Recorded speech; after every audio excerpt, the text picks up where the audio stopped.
आपण पाहत आहात कराड टुडे न्यूज। सातारा सांगली स्थानिक स्वराज्य संस्था निवडणुकीत महायुतीचे उमेदवार धैर्यशील कदम विजयी झाल्यानंतर त्यांचे कराड येथे शिवतीर्थावर जल्लोषात स्वागत करण्यात आले।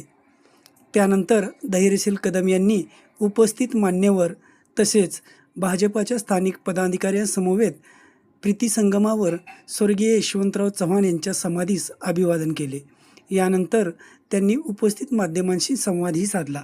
गेली 30-32 वर्ष राजकीय आणि सामाजिक क्षेत्रामध्ये मी काम करतोय आणि भारतीय जनता पार्टीच्या माध्यमातून अनेक पक्षीय पदं मला भूषवायला मिळाली। त्यातलं जिल्हाध्यक्षपद असेल, निवडणूक प्रमुख पद असेल आणि आज महायुतीचा उमेदवार म्हणून या ठिकाणी सांगली सातारा विधान परिषदेचा आमदार म्हणून आज निवडून आल्यानंतर तुमच्यासमोर आलेलो आहे। खरं तर ही मोठी माझ्यावर जबाबदारी महायुतीच्या वरिष्ठ नेत्यांनी आणि जिल्ह्यातल्या आमच्या सर्व नेत्यांनी माझ्यावर दिलेले आहे। सगळ्यांच्याच प्रयत्नानं मला उमेदवारी पण मिळाली, सगळ्यांच्याच प्रयत्नानं मला यश पण मिळालं।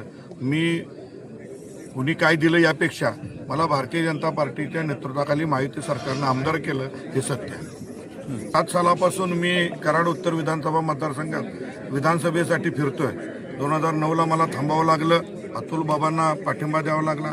2014ला निसटता पराभव झाला, 2019ला निसटता पराभव झाला आणि मनोजदादा आणि मी एकमेकांच्या विरोधात लढत होतो। त्यामुळे जयकुमार गोरे भाऊंनी मध्यस्थी करून त्याच वेळी डिक्लेअर केलं होतं की आम्ही चौघेही या ठिकाणी आमदार होणार आणि त्या पद्धतीनं मनोजदादा 2024च्या निवडणुकीमध्ये आमदार झाले, जयाभाऊ आमदार झाले, अतुल बाबा आमदार झाले, मी राहिलो होतो आणि तो शब्द आज या ठिकाणी जयाभाऊंनी आणि आमच्या सगळ्या नेत्यांनी पूर्ण केलेलं आहे। त्यामुळे आम्ही सगळे चौघे या ठिकाणी आमदार झालेलो आहे। हीच खरं तर या भूमीतनं झालेली सुरुवात आहे।